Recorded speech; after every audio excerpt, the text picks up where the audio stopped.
Hare Krishna. In the battlefield of Kurukshetra, when Duryodhana saw so many soldiers assembled by Pandavas, he became very surprised. How come within this short period so many people have been gathered by Pandavas? So he went to his teacher, Dronacharya. Dronacharya, Acharya means teacher. He was a military teacher for both Pandavas and Kauravas.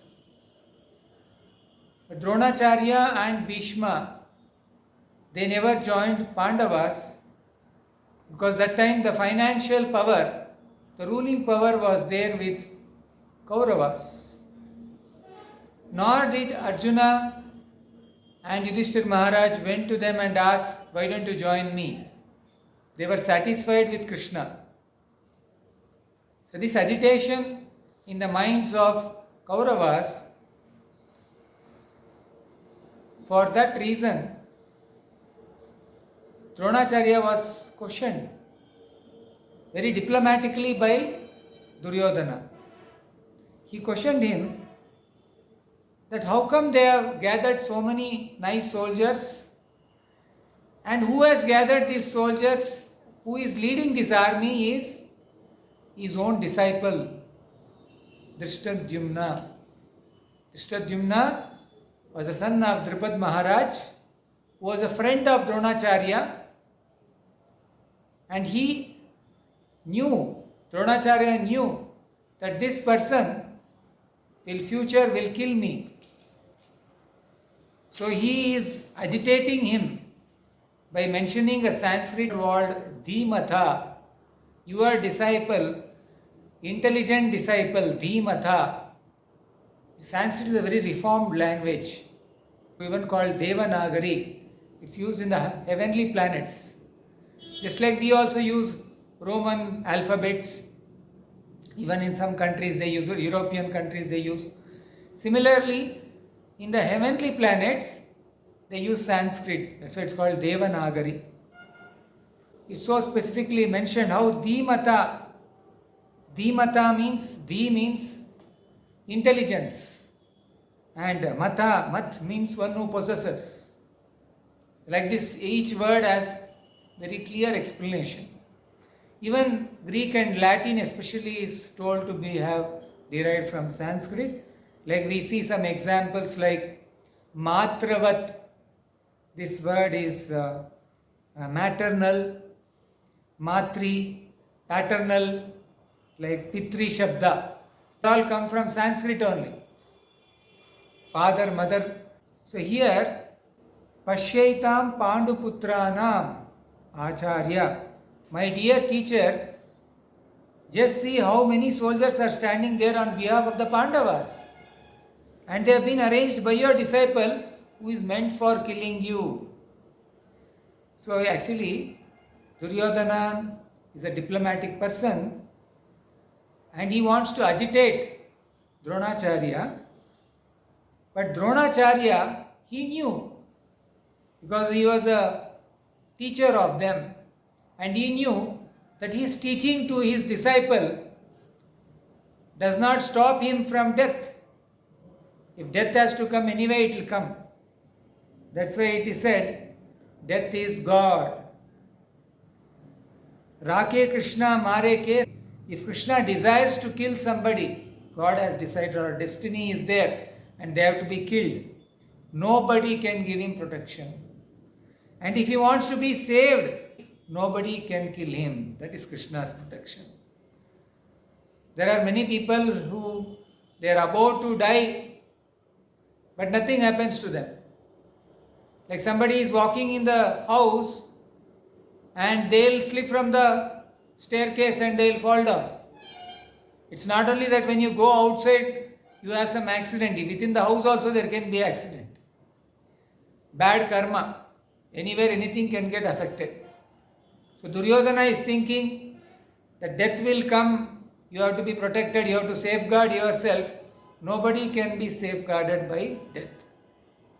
So here it is mentioned how Arjuna, he was very small in front of Bhishma, Drona, Karna, very big military warriors. And Parikshit Maharaj, the grandson of Arjuna, when he is discussing with his spiritual master Sukadeva Goswami, he says like his grandfather was just like a ordinary fish. My grandfather is just like ordinary fish, and these commanders are just like Timingalas. Timingala means we get some information about Vedic literature that there are big fishes which can swallow a big whale. And there are big fishes, Timingalas. Timingala means it can eat a whale. So we generally see some or heard about some animation pictures where there are big whales. Blue whales are there, very big. They can eat a big ship kind of size. They can. So more bigger than them, they can swallow these big whales also, blue whales also. So we may not know now because we don't have much information, but from Vedic literature we know that there are some aquatics, they are called Timingalas, and they can swallow these big whales also. Small whales like Arjuna could have been swallowed by big whales like Timingalas. So they are compared to Bhishma, Drona, and Arjuna was a very small person in front of them. That how could he be saved? This is the secret. You can be saved from any danger of this world, provided you are under the shelter of the Supreme Lord. In this world, people say if you have to be strong enough, you have to build your own body, you have to build your own intelligence, you have to have education to stand up in the society. But sometimes what happens? People have too much of confidence only on their body, their mind, and their resources. Actually, it is not a fact. It is not sufficient.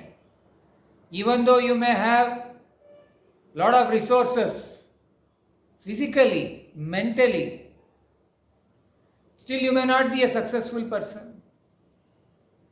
There were great scholars, more intelligent than the intelligent people in the world, but they were not successful. So success does not depend only on your own intelligence. Success definitely has some role on your intelligence, and the real intelligence is to accept an higher power. It is not only your own power. This body is so limited. It stays for 10 years, 20 years, 25 years, 30 years. After that you are weak. You become old. Sometimes they show some 58 years old man or an old woman, old lady. Through exercise she has developed some lot of muscles on her body or on his body. They show, see, at this age also we can have a lot of muscles. One person had come to meet us and he was saying how his grandfather was a very great yoga practitioner. That he stayed up to 103 years old. So 103 years old, he was very fit. Even 2 days before he passed away, he was doing yoga. 1, 2, 3, all that exercises he was also doing. In spite of that, his fitness, when the day of death came, he had to surrender his body. So 100 years of his fit body, yoga body, but still he has to give it up. So somebody may have a yoga fit body, a gymnasium fit body, and they may not have any disease. Rarely people have less diseases, most of them have diseases, but suppose you are very fortunate not to have any disease, very little small diseases. Still you have to give up the body. People suffer more and more. The days pass by when they become old. I was hearing about a 10 years old boy who had a kidney failure and he went to doctor. Doctor wrote some medicine to him and next day he is asking him, what tablet did I write for you? He is playing with a child. So the child is asking, you know better than me. No sir, you are a doctor. So the doctor is making fun of him and saying, I know, but I want you also to know. So young boy, 8-10 years old boy has kidney failure. Imagine what kind of misfortune he is having. His parents have to suffer seeing the pain of this small child. So diseases come. Whether you are educated or not educated, whether you are rich or poor, the destiny of disease cannot be escaped because you are developing your body, you want to be very intelligent, nothing changes. There is nothing as sure as death. There is nothing to be saved in this world except that we have got a consciousness to understand that this body is meant for suffering. And why we are having suffering? What is the God doing? Where is the God? Please show me the God. I want to fight with him. Why is he doing like this for me? So you want to see everything through your own eyes. These eyes are called Akshaja or our senses. The Lord is Adokshaja. He is above our senses. How can you see him? In Vedic literature, they don't give so much importance to only the eyes. There are more knowledge acquiring senses. Eyes, then tongue is there, ears are there, your nose is there to know how you can smell and make out some dosa or paratha or pizza or bread, something they are making. So that is also knowledge acquiring sense, your nose.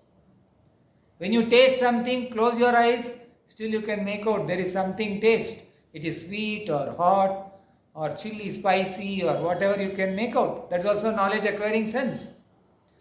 Even if your eyes are closed and when you are sleeping, you will hear some alarm clock and you can get up.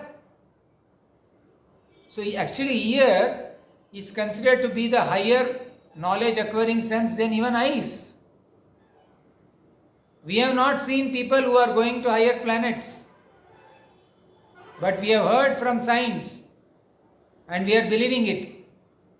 Similarly, we believe from our scriptures how there are higher planetary systems.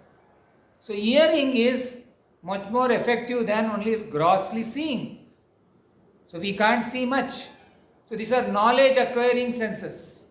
And by touch, when you are sleeping or anything, if somebody comes in a cold hand and touches you, you can immediately, you can make out whether it is hot or cold. So there are 5 knowledge acquiring senses. And the modern age, they only want to see. Can you show me God? I want to fight with him. So we want to see God just to fight with him, or we want to be with God to demand him, why are you not giving something? We have no loving devotion to him. So Bhagavad Gita, it is said that you should understand the knowledge of God. Then you will be able to talk to him. One day face to face you can see him. One day you can see to him face to face. There was a thief.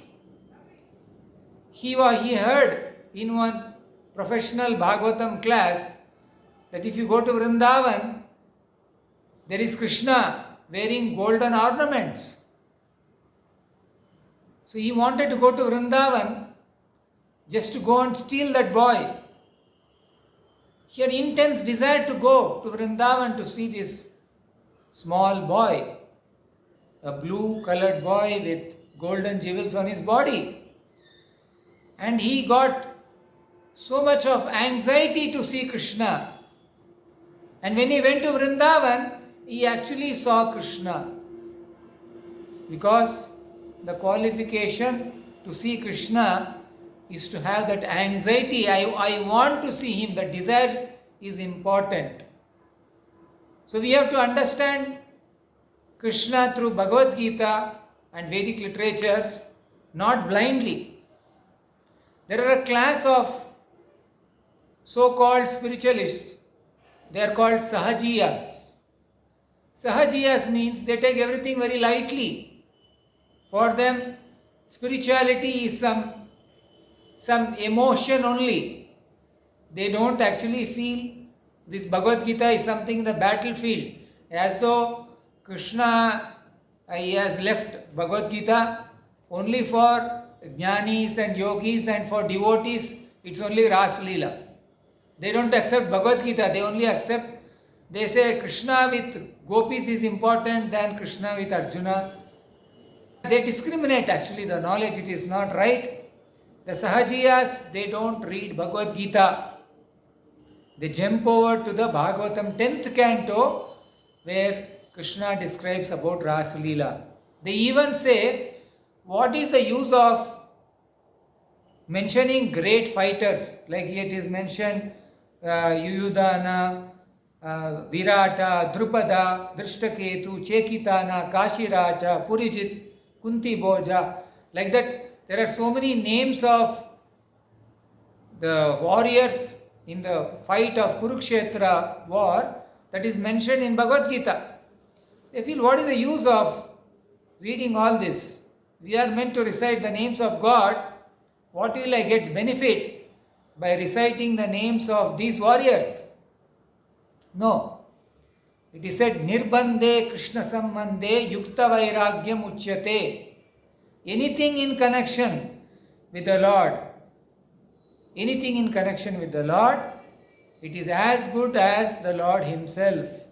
It is mentioned that this instruction, that when we are propagating this consciousness of God, you should connect everything. Either it is money or persons or intelligence, you have to deal with so many things, with science, everything. If you connect to the Lord, anything material, if it connected to the spiritual, it also becomes spiritual. Arjuna is fighting with arrows. It may appear to be material, but because he is actually following the instruction of Krishna, that is spiritual. Similarly, we should not neglect this either warrior names, or we should not be attached to only these kind of things, because when there is a relationship with Krishna, we shall properly utilize these things. These are Krishna consciousness. There are so much of technology, but this technology is material, so I will not use it for God. No, please use it for God. Why you should not use it? When people are spending lot of energy in industries and they are destroying the material resources, some resources, if it can be used for Krishna's service, how that can become material? That is spiritual. Like we can use aeroplanes, we can use printing technology, we can use rockets or anything for the service of the Lord. If you are not using for the service of the Lord, anything you create, just like toothbrushes, shaving brushes or a shaving blade, everything in millions and tons they are producing and they are throwing.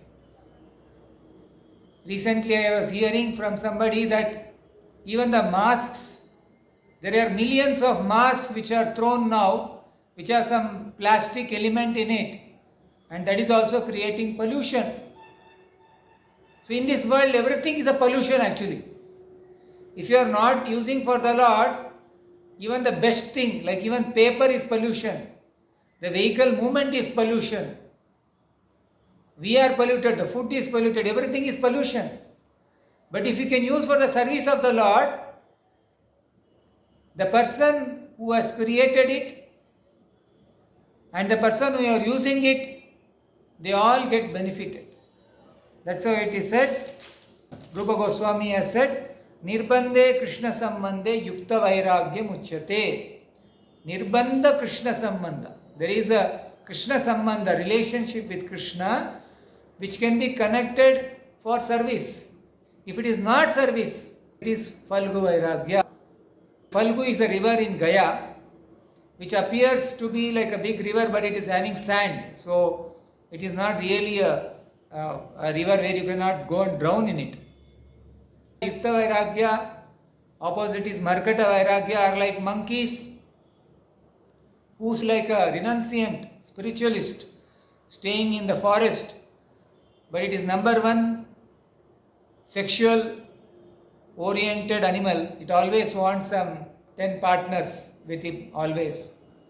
So the so-called yogis, so-called spiritualists, they may pose to be themselves like great spiritualists, but finally they end up with such kind of Markata Vairagya or Falgu Vairagya.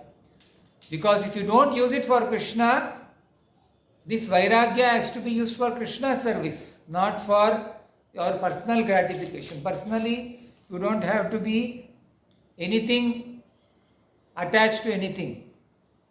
In this world it is said that if you have to know something about success, you should first know about failure. In the moral teachings, in Panchatantra or in Hitopadesha or even Chanakya Pandita's Niti Shastra, there are many proposals, and one of the proposals they say is Upayam Chintayat Prajno Apayam Cha Chintayet. These are all proverbs. Even like English, how proverbs are there, in Sanskrit there are some proverbs. They are saying a prajna, an intelligent person, not only thinks of the brighter side, but also thinks about the darker side. In anything you want to establish, you should know what is good and what is bad. Because there are many things we have to deal with, we should not simply consider the brighter side. So we should always know that there will be somebody who will create problem for me. So let me take some precautions. This is intelligence. So we should be intelligent enough to know what is good and what is bad. Real intelligence is to know the darker side so that you will be always very aware. And here in the qualification of a devotee, he has basically 26 qualifications, and one of the qualification is Daksha, he is very expert. If there is a need of fighting, a real devotees can fight. Like last time we were discussing that the duty of the Lord is Paritranaya Sadhunam. He comes actually for the pleasure of his devotees. And next purpose is, he has two missions, protection of devotees and to kill the demons. So the devotees of the Lord should be trained up in both ways, to give protection, and the other side they should give encouragement to the devotees. Protection of the devotees and how to protect the devotees to be able to fight with the demons. So generally a devotee is non-violent. A follower of Bhagavad Gita is generally non-violent. Just like Arjuna became non-violent. He is saying, Krishna, what is the use of fighting? Let them enjoy. Whatever they want, let them enjoy. So naturally he was a non-violent person. Devotee is naturally non-violent. But Krishna induced him, you become violent. For what purpose? Because it is a secret that if somebody has come to Krishna and he has surrendered to Krishna, Krishna will not tolerate his devotee to be offended by anybody. So they had insulted Draupadi. So Krishna had decided that because of that insult, now I will finish off everyone. Nobody is going back. So Arjuna, you take credit. That was what Krishna's conclusion was. Because these Kauravas and their father, Dhritarashtra, they were so blind with power. A person who is so blind, cannot be a good ruler. He will not give safety for his citizens. Maybe if they may give some bodily safety, but they will not give them a safety how to have a good kingdom, to go back to Godhead. That was the purpose of Krishna coming to this world. So here we require military strength to fight. So Pandavas had gathered a lot of military strength to fight because it was the order of Krishna. But suddenly Arjuna became weak and started feeling that what will happen, how should I kill, why should I kill them? He became very weak. And that's how Krishna is showing him that you don't have to worry. Although Duryodhana is very, very proud, and he also gives a list of people who can actually fight for him. He gives a description how Bhishma is there to fight, whereas in the other side Bhima is there to lead their army. So who is strong, Bhishma or Bhima? Because Duryodhana always saw Bhima as a fool, although he was so strong, but Duryodhana never considered his strength. He was seeing Bhima as a fool. So these people are like that. People who are overconfident and proud, they can't recognize the other person's strength. And here the strength is not either a strength of 10,000 elephants or anything. His strength is of their faith and trust on Krishna. See, he is comparing Duryodhana with Bhishma because Bhishma is so powerful, the whole kingdom belongs to him, but he had given it up for the sake of his father and he had to get married, so the next generation also he never took it up, and Bhishma was very, very old. His brothers' grandchildren, so they are all like his younger brothers' grandchildren they are, and they are actually trying to fight with him. So he is very, very old and very strong, and even Bhishma actually is a devotee of the Lord, but he is taking a side of Duryodhana as a duty. So these materialistic duties are like this. Even though you may be a good person, you have to take a wrong side because you are attached to your family. So family or friends, if they are in a side of adharma and you take that side, then you have to be defeated.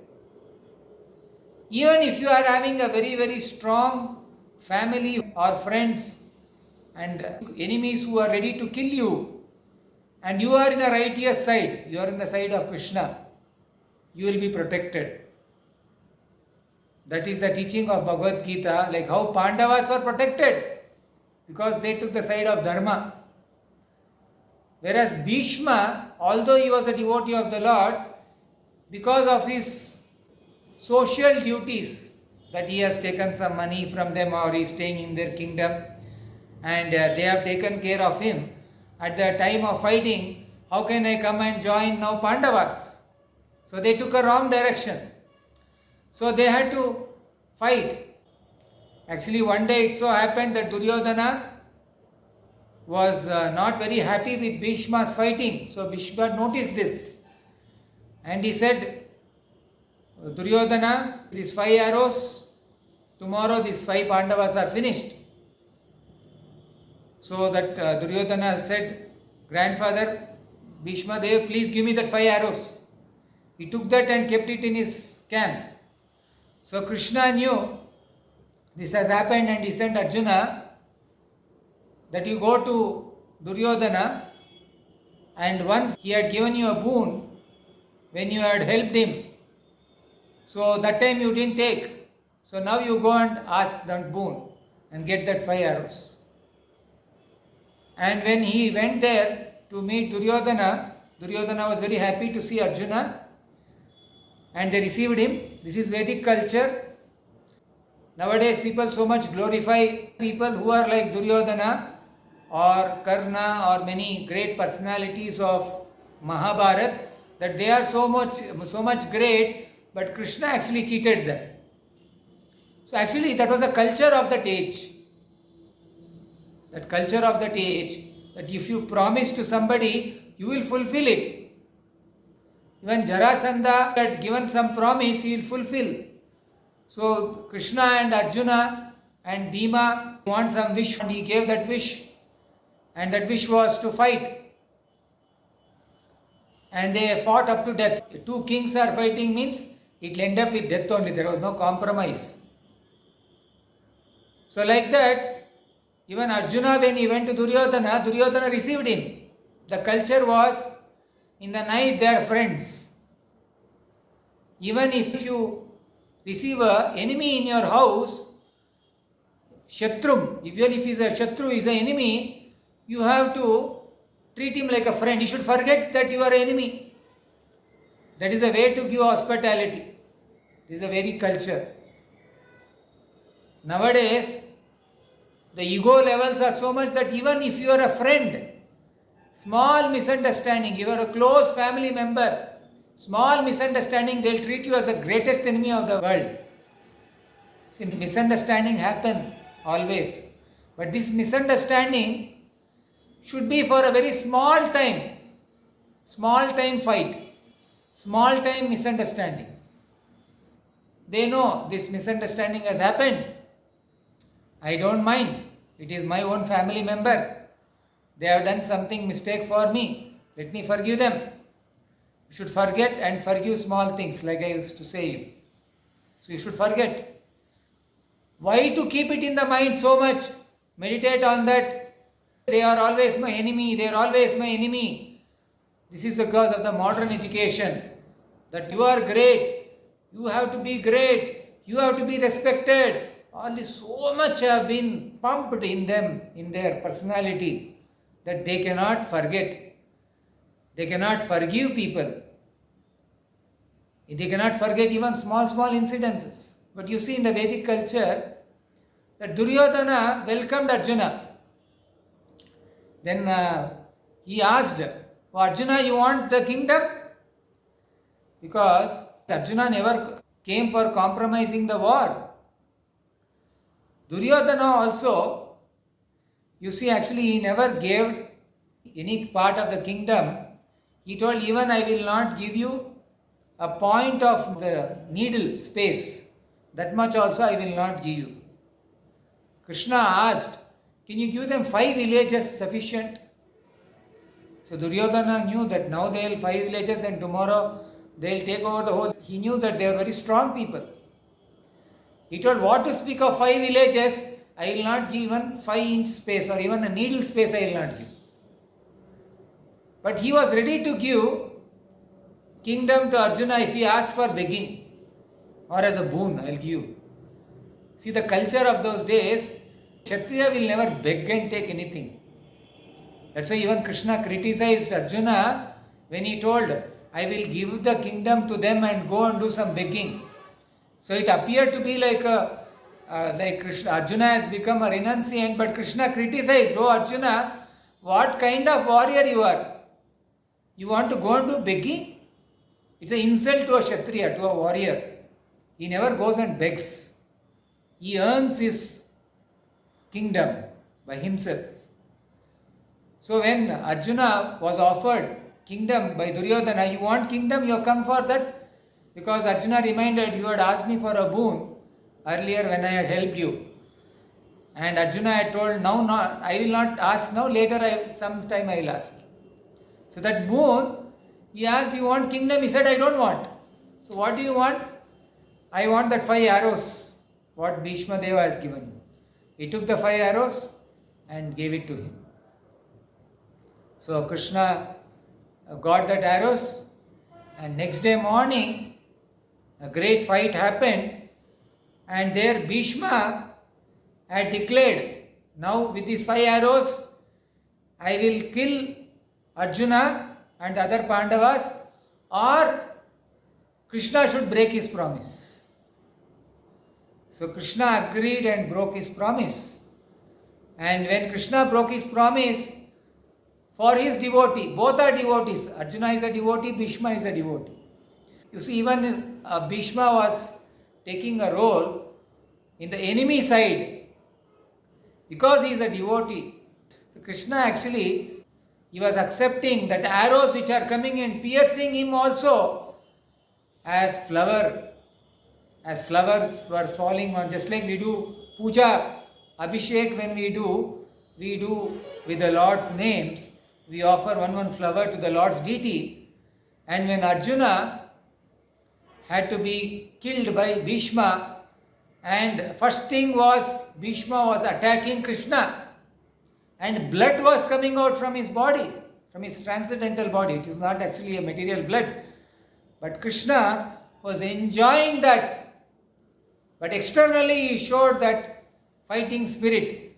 Oh Bhishma, you want to kill my friend Arjuna, I will come and kill you. So that is what Arjuna is holding his legs. Krishna, please don't kill now Bhishma, you have promised you will not fight. So Bhishma immediately left the weapons. Oh, now I have fulfilled my wish. So these are the later incidents, but here Duryodhana actually is criticizing about the warriors who are there in the battlefield, that there are big warriors on our side, but who is there with them? After all, it is Bhima. So Duryodhana was very proud, but of having big warriors, but among the crores of people who were killed, not even one person could save himself because of his material strength. And that was a plan of the Lord, to bring all people together, because these people are become very proud of their material power. So in this world, people who think that they are very great, they are all brought together by destiny, and they may be killed at one time. There are battlefields, there are wars where many people are killed. This is called as mass karma. One time many people, even there are aeroplane accidents. Sometimes we see small children also are killed. So these are all mass karma, means these are all continuing from so many lives. So they are all brought together by the law of karma and they are killed. So nobody is very powerful, nor the Sahajiyas can understand that why devotion has to be taken up. For them, devotion is only some sentiment without any proper understanding. The devotional sentiments are very genuine for devotees, but not for materialistic sentimentalists who claim to be devotees. So here we see that there is Krishna's name which has to be recognized. Associated with Krishna's names, there are so many warrior names. They are also transcendental because it is in connection with Krishna. And Krishna's activities, including his conch blowing. It is said, Divyau Shankau Pradatmatau. It is said that how when he is blowing the conch shell, they were not ordinary conch shell. They were Divyau, they were spiritual, transcendental. And the associates of the Lord, like Bhima, was called Vrukodaraha because he could not only eat like elephant eats so much, but it also performs tasks, Herculean tasks. So Bhima also could perform such kind of task. It is said Bhima Karma. It is said in some proverbs in Bengali that if you are given nice food to eat, you should be able to carry the burden on your back. Name is given according to activities. Like Krishna is given name as Rishikesha, Vrukodara for Bhima. So everything is given according to calculation. Previously, astrologically, they could find out what are their qualities. So Krishna is known as Rishikesha, Madhava, so many names he has according to his activities, and some names are actually given at the time of birth only by knowing their activities. The atheist demon class want to forget Krishna, so the Lord gives them any intelligence to forget them. Krishna is Rishikesha because he is the Lord of the senses, and he knows that if suppose somebody wants to forget him, he gives intelligence how to forget, how they have to forget God. So they also give a lot of explanation and logic how there is no God. So now here we see that Krishna is so affectionate to Arjuna and he is encouraging Arjuna that you get up and fight. Previously also Balarama wanted to give his sister to Duryodhana. But Krishna was very affectionate to Arjuna, so he made an arrangement of kidnapping. And in Kshatriya marriages, it was very common to kidnap. And he had, because of his affection, he had got them married. And this kind of vivaha is very common. And even it is said in Kshatriyas, they have one more thing. In Kshatriyas, they cannot deny any war or they cannot deny marriage. Even Bhishma was cursed earlier because he kidnapped few princesses to get married to his younger brother Vichitravirya and one more person, two people he had actually kidnapped for them. And he told, I kidnapped for them, not for me to get married, because he is a brahmachari. He will not get married.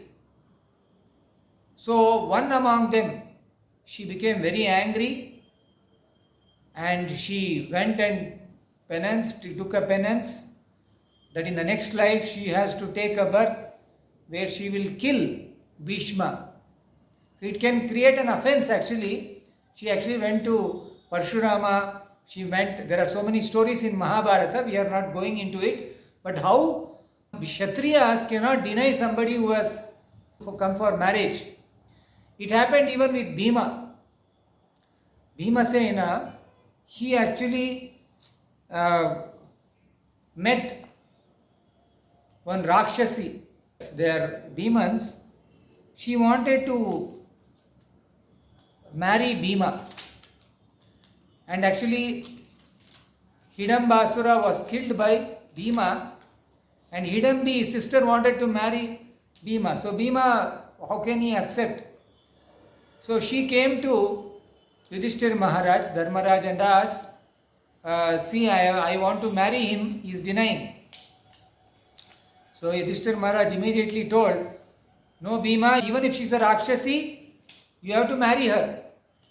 See, Kshatriya, to have some power of a king or to have a power of a Brahmana, in the Vedic period, everybody had a duty. If you are a powerful person, not that you can escape, you can do whatever you want. A Kshatriya had a duty. If somebody calls, he has to fight or gamble.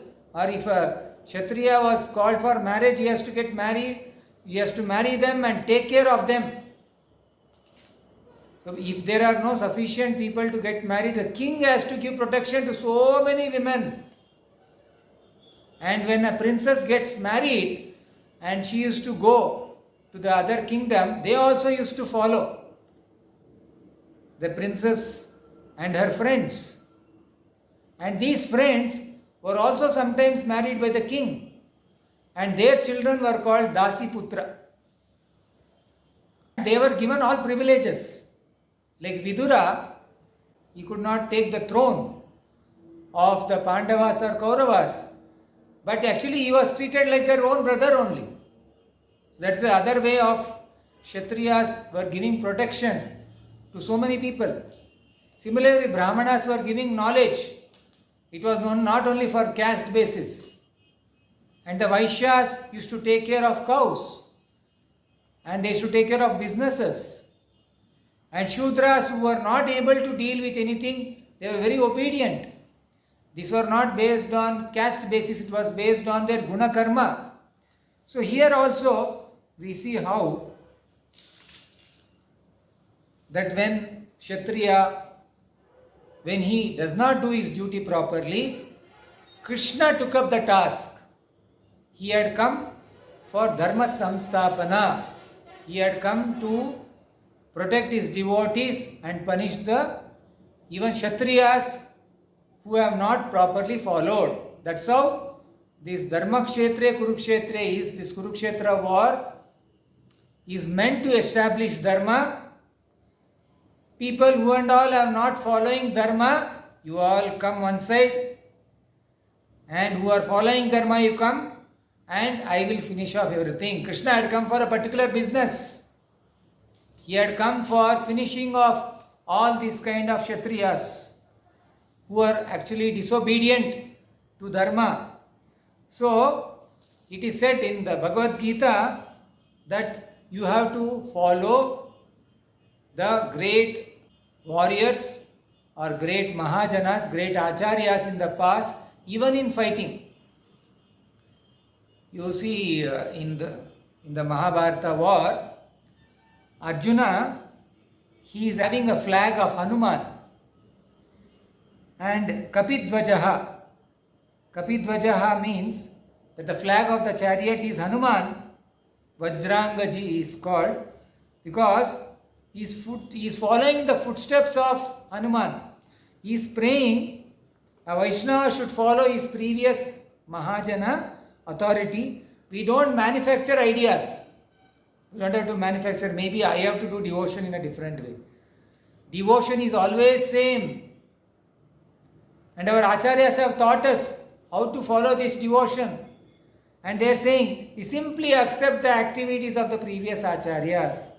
What are that? Arjuna was fighting for Krishna and he is following the previous fighting acharya. There, Prabhupada is saying, our acharya is saying, Hanuman is a previous fighting acharya. What is this fighting acharya? He is calling, Hanumanji, kindly help me. I have come here to fight for Krishna and you have fought for Lord Ramachandra. So actually a Vaishnava or a devotee always feel helpless, and so he begs help from the previous acharya. He does not think, I am so great, I don't need help of any other previous acharya. He is always seeking the help of an acharya. And there is pastimes of Sri Chaitanya, and in the book called Chaitanya Charitamrita, and the author always remembers his previous gurus. Sri Rupa Raghunatha Pade Jaya Asha Chaitanya Charitamrita Kare Krishna Dasa. So he always remember his guru Sri Rupa Raghunatha. So he is always remembering his guru. Similarly, we should always know that we all belong to the Supreme Lord. So because we have forgotten the Lord, we are now become Vichyuta. Vichyuta is we are fallen. And the Lord is Achyuta, who cannot be fallen. So the Lord takes the higher role, and when Arjuna is saying him to stop in the middle of the Kurukshetra battlefield, he is saying, please stop, O Achyuta, you are an infallible person. Not only the Lord, even the devotees are infallible. So Arjuna knows his subordinate position. He is praying to Krishna, he is praying to Hanuman to help him in the battlefield. And even we can come to the Achyuta position, to the non-fallen position, by becoming Krishna consciousness. Prabhupada mentions here that we all belong to Achyuta Gotra. Gotra means family. Generally there are families coming from rishis, or who are our family, that's how Gotra is, which family you come to. But that's all connected to the body. We all are connected to the Supreme Lord. So that's why we are transcendentally, spiritually, we all have our family Gotra names. We identify with the Lord's Gotra, Achyuta Gotra. Therefore, the Lord is called by Arjuna here as Achyuta. And he is asking Krishna, please stop in the battlefield, I am confused. One side he was ready to fight, and he is having Hanuman flag on the top. There Hanuman was there and Lord Ramachandra was there. So here Krishna is there and Arjuna is there. So if required, devotee can fight and finish off. Not that because you are chanting the names of the Lord, not that you cannot fight. If required, a devotee can fight. He is Daksha, he is expert. Arjuna was very soft-hearted person. Karna was determined to have Draupadi in spite of Draupadi rejecting him because she wanted to marry Arjuna. She made a plan and she told, I'll marry only a Kshatriya, because she knew Karna was very powerful. So Karna wanted to take a revenge on her and he wanted to make her naked in front of the whole assembly. So it's a well planned one. He was an aggressor. He wanted to see somebody else's wife. He wanted to disrespect her. So it was not an ordinary offense. They could be punished for that. But Arjuna was saying, no, Krishna, please leave them. I don't want to fight. So that's how we should know that how Pandavas were of a very high character people. And also Dhritarashtra is considered here as Dhritarashtra Durbuddhir. To usurp property of others, to steal other property is not a gentleman behavior. So here it said, Tena tektena bunjita ma gridak kasyasit dhanam. This is the Vedic injunction that you should accept only which has been given to you. Don't encroach upon other property. Everything belongs to the Lord and you can take whatever is required as prasadam, as little. That will bring peace to this world. Because in this world, nobody is peaceful actually, because everybody are trying to encroach on others' property. Whether it is among family members or among countries, one country wants to dominate the other country, but actually everything belongs to the Supreme Lord. So the formula of peace is to hand over everything to the Lord only. And then we take what is required. There was only one emperor 5,000 years back, but everything was being taken care so well, because nobody wanted to encroach others' property. And when they were encroaching others' property, the Lord used to personally come for Dharma Samstapana and a proper king was appointed. So Prabhupada is mentioning, when we are passengers, the driver is the Lord. The mission is made by material energy, Maya. Yantra Rodani, Mayaya. Just like a motor car is manufactured by somebody, passenger is there. Similarly, this body is made by Maya. I am a passenger. Then we are asking, driver, you go here, you go there. Similarly, Arjuna is also asking Krishna, you please go there. If I want something in this world, you should know, before I see, sunlight has come, so many energies of the Lord are there, they are seeing. Then within the heart, Paramatma is seeing. Suppose you want to eat something, or you want to kill somebody, or create harm to somebody, before you see, the Paramatma has seen you. So even if something bad things happen is in the world, that also are sanctioned by the Lord, not by Lord's desire. Just like a judge is saying one person, you are hanged to death. Order, order, order, he'll say, you are hanged to death. And somebody will give that you are having some problem and this money has to be given by government. He sanctions some money. So the judge doesn't have, the magistrate doesn't have any kind of friendship with those criminals or people whomever is judging. He is detached. But still he has to give punishment from the law of the state. Similarly, by the law of nature, this body gets suffering, but the soul doesn't get suffering. We should not think that the God is giving suffering to us.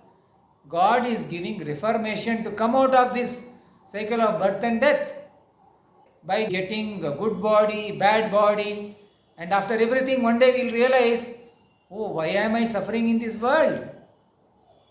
I have got so much of punishment and I have got so much of wealth. What should I do with all this? I have to give it up. So this is what is the teachings of Bhagavad Gita, and by understanding this Bhagavad Gita, we will know how to come out of these problems. And Bhagavad Gita is a vision of life. Bhagavad Gita is not meant only for sannyasis or brahmacharis. Actually, the listener, the first listener of Bhagavad Gita was a family man. Arjuna was a military man. He was not a renunciant. He was not a spiritualist sitting in the house and holding a mala and chanting. So there is one more teaching, learning lesson from Bhagavad Gita, that whatever position you are taken up, you may be a doctor, you may be an engineer, or whatever you have taken position, it doesn't matter. You can take up the teachings of Bhagavad Gita, just like Arjuna took it up. And Arjuna was selected as a great devotee because he was a friend of Krishna and he obeyed Krishna and he accepted him just like how the previous acharyas had accepted him. And he was not a sannyasi. So, not only family men, sannyasis also accept, not only sannyasis, brahmacharis also accept. This Bhagavad Gita is meant for everybody. If somebody wants to come out of their miseries, there is a solution, that is Bhagavad Gita. So please have Bhagavad Gita in your life, and during the Gita marathon or Gita Jayanti, when you are being given an opportunity to distribute this knowledge, take it up very seriously. Because today we may not be serious and we may be reading it, but we may not know how to give this knowledge to others. But these books are like spiritual time bombs. When they go and fall in the hand of some sincere student of Bhagavad Gita, they may take it up very seriously in their life.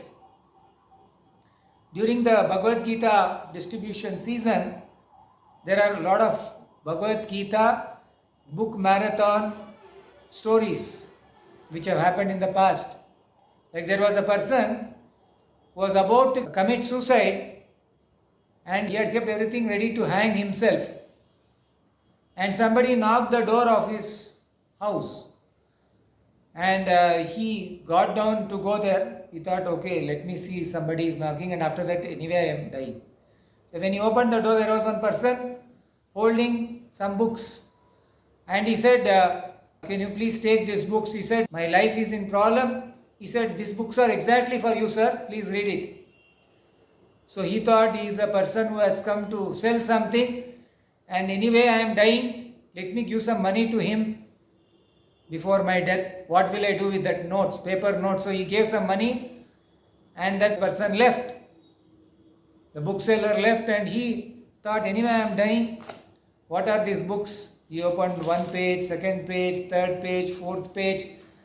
And when he kept on reading, what and all he had difficult in his life, he saw it so insignificant in front of what Bhagavad Gita knowledge is.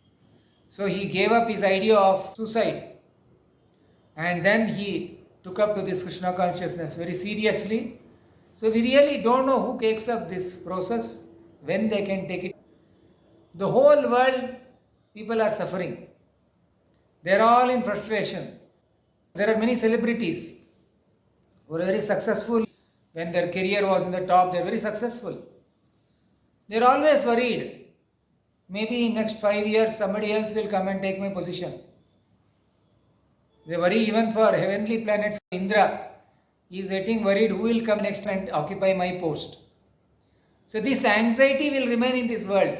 Who will be taking my position? My position only I should be there. This is how the material nature is. You cannot be peaceful, even if you have achieved something. And if you have not achieved, you will keep on worrying. When will I get that position? When will I get that position? So this is the material world. Either you are always hankering or lamenting. So you have to take the message of Bhagavad Gita and remain peaceful. Thank you. Hare Krishna. Jai Jagannath.